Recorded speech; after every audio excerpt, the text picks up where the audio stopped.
of dollars on the line. Who's right here? Now, at first glance, Jimmy's case seems like it should be obvious. The biggest problem hurting the image of Mr. Beast Burger was the huge amount of complaints they got about their food. Any damage that Jimmy allegedly did to the brand by responding to or bringing attention to negative reviews, all of that happened. Welcome back to my channel. I hope you guys have been having a great day. If you're new to the channel, please subscribe and leave a like. Like and subscribe. Video and welcome you to our community. So today we're going to be checking out a food theory about Mr. Beast burgers. Okay, let's dive in.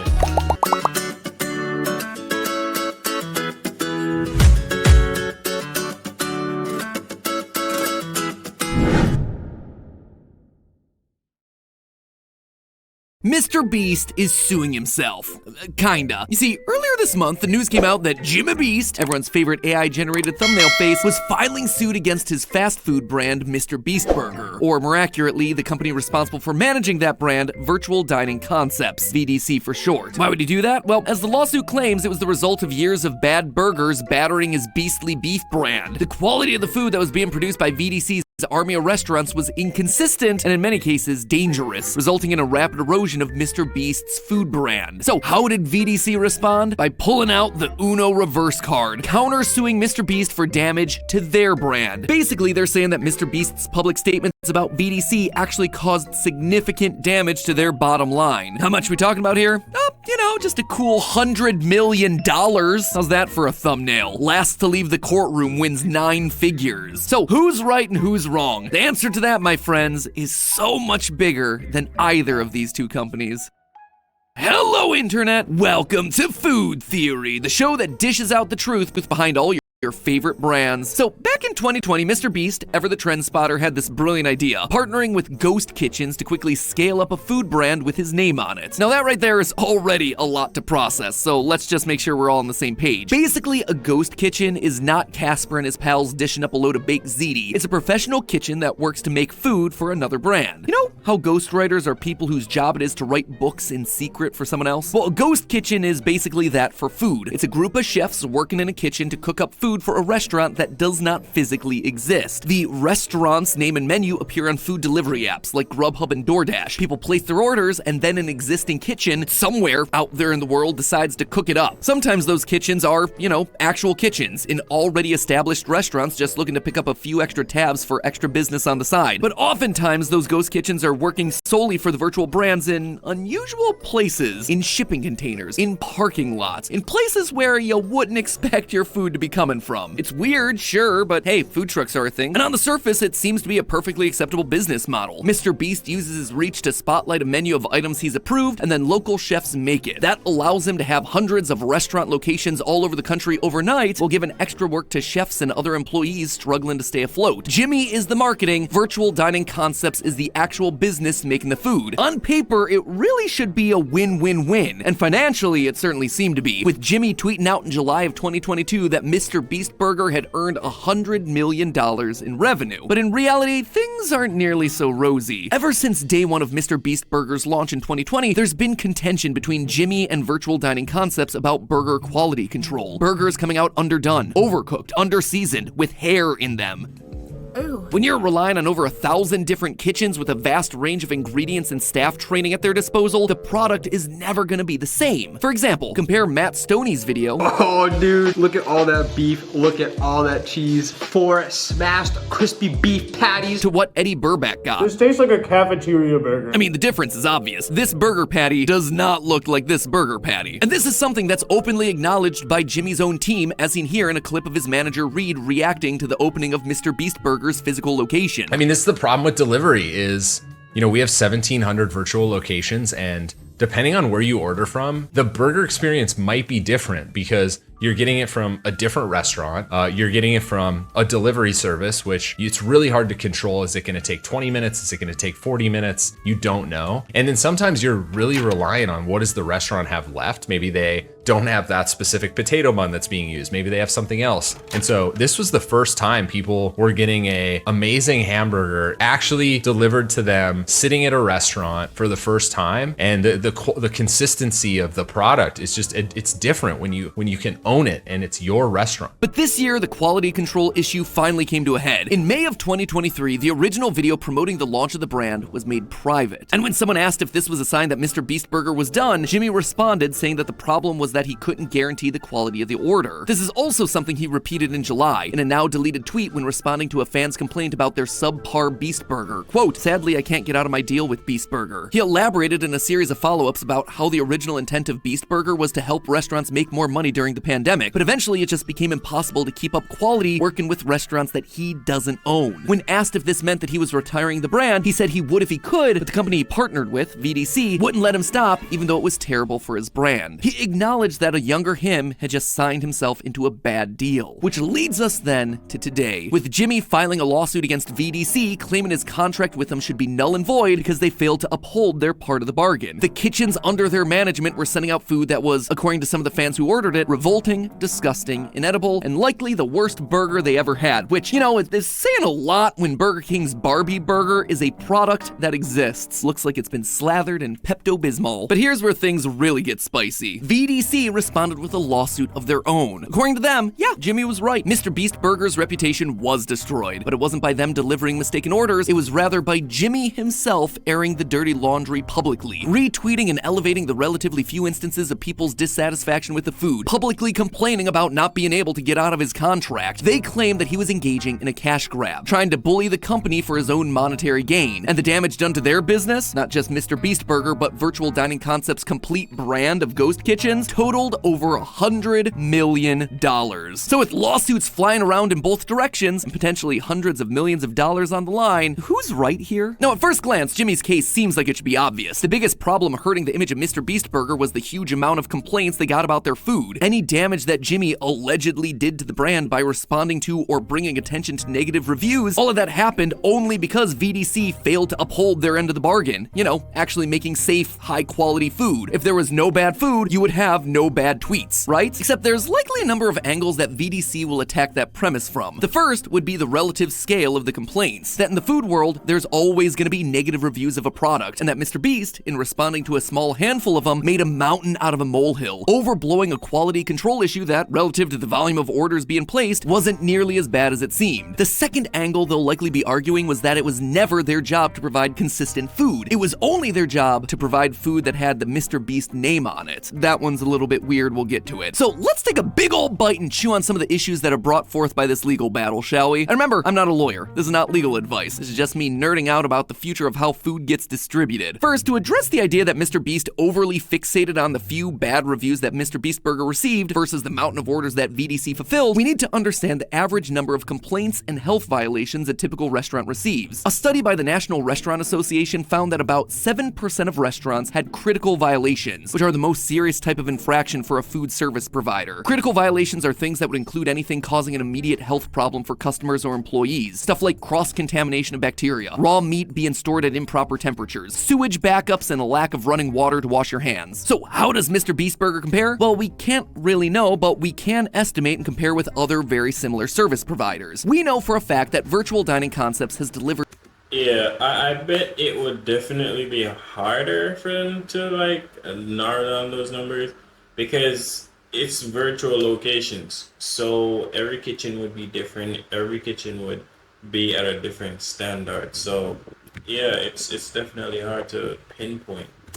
6 million orders based on the header on their site. And while not all of those are going to be coming from Jimmy's brand, we can assume that most of them are. Let's just say that Mariah Carey's cookies and Mario Lopez's tortas, yeah, they're probably not flying off the shelf as quickly as the burgers produced by the guy actively promoting his sandwiches to his hundreds of millions of followers and then regularly giving away wads of cash to random orders. There might be a little bit more enthusiasm by one of those versus the others. We also know, thanks to this quote from March of 2021 from Robert Earl, founder of EDC, that 1 million burgers at that point had been sold. Quote, "We've done 1 million entrees already, and it got so much attention. He's a wonderful partner. He's intent on building with us a big, permanent brand." Whoops. Yeah, that one didn't age too well, did it? Anyway, for the sake of argument, let's just do a real lowball here and say only 1 million orders have been placed for Beast Burger. So what's the relative volume that we're dealing with here? Well, according to the Mr. Beast complaint, the brand has received thousands of negative reviews. So let's take a high number of complaints. Yeah, it's not a lie. I've come across a lot of videos on the internet that have complained about a Mr. Beast Burger. I saw a few videos of people like doing a first time reaction, and a lot of them said that the burger was terrible. Say 10,000 versus a low number of orders, say 1 million. That then gives us only 1% complaining about the quality of the Mr. Beast burger, well below the 7% of restaurants with critical violations. Now, obviously, this isn't a perfect comparison. Getting a bad review online is very different from having a health code violation, but it does show that there may be something to Jimmy looking a bit too closely at all the negative tweets. 1% negative reviews across a million or more orders, that's a great hit rate. Or maybe not. Let's look at the question another way. While we don't have specific numbers about virtual dining concepts themselves, there has been a bunch of data released about other similar ghost kitchen service providers. Reef Kitchens is a company with a similar concept, a ghost kitchen company that operates delivery-only virtual restaurants. And in 2021, an investigation into the company found that out of the 61 Reef Kitchens operating and inspected in Florida, 58 violated at least one health and safety concern. Of those, 21 separate kitchens had themselves a high-level safety violation, ranging from a lack of soap for proper hand washing of the chefs to storing meat at dangerously high temperatures. 2 units even had sewage leaking into the kitchen. So overall, Oh my god. Yo, are they for real? Sewage leaking in your kitchen. Bruh, you should lose everything for that. Just for that. Oh my god. Not only the food is at risk, but your employees are at risk. Oh my god. a third of Reef's operations in Florida had a high-level violation, 33%, way higher than the national average that we talked about before of 7%. Now, to be fair, Reef only works out of non-traditional spaces like parking lots and shipping containers. Compare that to VDC, which has a mix of both non-traditional spaces and pre-established restaurant kitchens. So maybe VDC's handling of other brands is better? Nope, doesn't seem like it. I looked across the other brands in Virtual Dining Concepts roster and found a similar trend to Mr. Beast Burger. Negative reviews on account of incorrect orders, late deliveries, and the food just being bad. DJ Khaled's Another Wing boasts a 3-star average on Grubhub. Steve Aoki's Pizza Aoki reviews don't fare much better. Food was late, cold, gross. Even actual chef Guy Fieri decided to partner with VDC to bring his Flavortown kitchen to the virtual world. We work with inside of restaurants in over 25 cities around the country where we build a virtual kitchen in that restaurant. Within a few months, the brand expanded to 160 locations. Guy Fieri was a jewel in the VDC crown because he was a real chef given real legitimacy to the business. But look at the VDC website now. The brand is gone. Searching the Flavortown kitchen across food delivery apps completely vanished. The only remnants are its various 1-star reviews on Yelp with a very similar refrain. I trusted the brand, big mistake. The chicken guy sandwich I ate was not edible. The impression I'm getting is that there's a lot more stuff included in this that's not on the menu. Even Guy Fieri, experienced restaurateur, is struggling to find critical success with virtual kitchens. He bounced before his brand really suffered, just like Jimmy is looking to do now, but doesn't really seem able to do I see. Alright. So from what I'm understanding, these people who try to, manage the ghost kitchens, they basically think about the money over the quality of the food. But what they don't understand is that in the food industry, quality is better than quantity, because once your food tastes good and somebody tells their friends about it, that friend tries the food, they tell their friends about it, and it's a positive experience, your business goes a long way.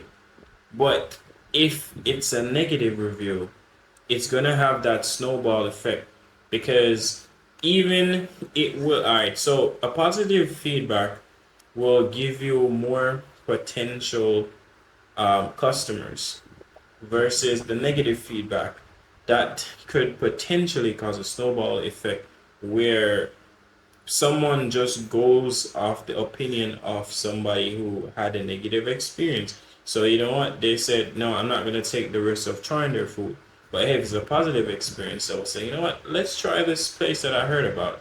So that's just my thoughts on it, guys, but let me know your thoughts and opinions in the comment section.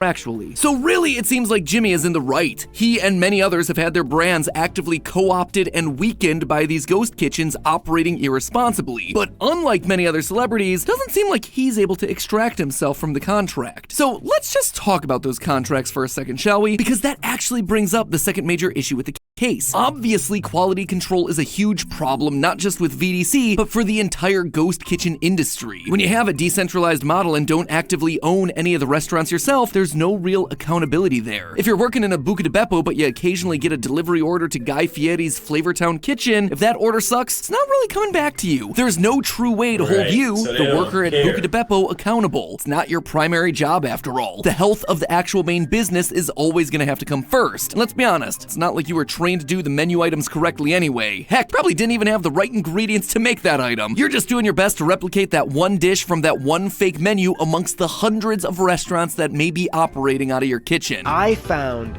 10 restaurants running out of the same kitchen. Hold up. Wait a minute. Something ain't right.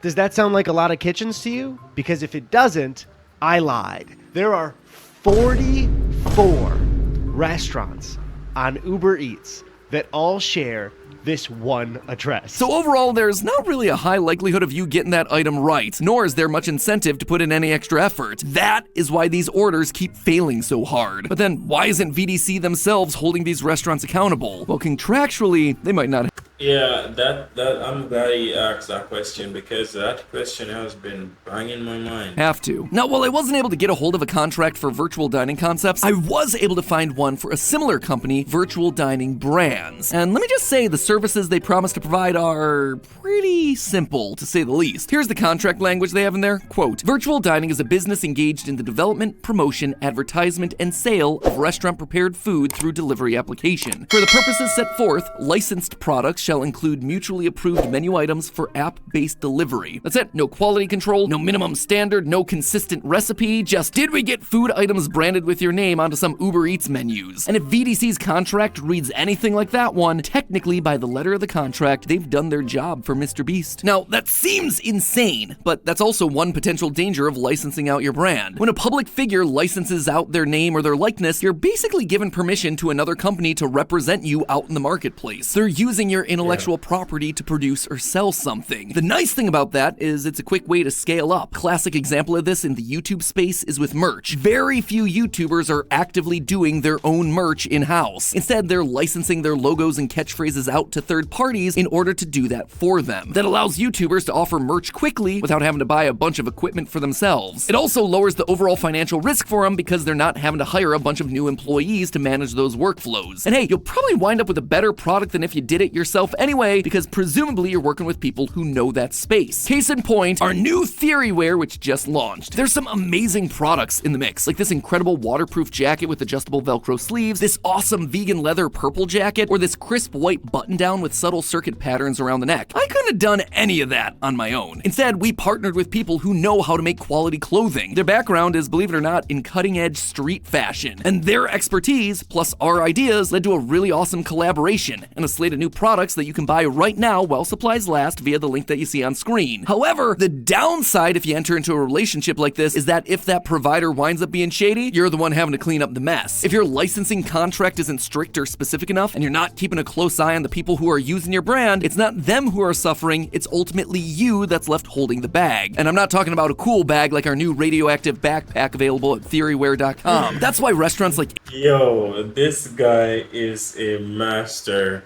at marketing. Oh my God. In-N-Out and McDonald's retain a ton of oversight over who's allowed to open up new establishments under their name. For one thing, they don't take all comers. It takes a rigorous application process, and once you clear the bar, you're still not done. You're committing a minimum of 20 hours a week to a franchise training program that lasts anywhere between 6 to 18 months. And after you've completed your basic training, then it's off to Hamburger University, which is a very real thing where franchise owners take classes on everything from management and strategy to company culture. And what do you get out of all of that training? You get yourself a consistent experience. A Big Mac is gonna taste the same no matter what city or neighborhood you order it in. But with VDC, that attention to detail just doesn't seem to be there. And there doesn't really seem to be the necessary penalties in place to keep them incentivized to doing a good job for their clients. And you see, that right there is the issue with the entire ghost kitchen model. When everything's decentralized, not only do the mistakes pile up, but it becomes really easy to avoid responsibility. There's always someone else in the pipeline to blame. Always a layer of separation between you and the customer. VDC They, in operating Mr. Beast Burger, got all the benefits of being a big brand, like a huge number of customers signing up to buy food items from a name that they recognize. But apparently they weren't willing or equipped to bear the costs actually associated with delivering a consistent experience that would please the customer. And based on all their actions throughout this process, doesn't really look like they're contractually obligated to do it either. They just have to provide some food. Does any of this mean that the ghost kitchen model is inherently unworkable? No, at least I'm not willing to say that just yet. There may just come a company that has their own hamburger university that'll provide actual training to standardize practices and I'm glad you said that because I'm here thinking about it because I'm thinking that I could definitely do this. I could figure out how this all works and like create a business out of it that actually cares not about revenue only, but about quality control.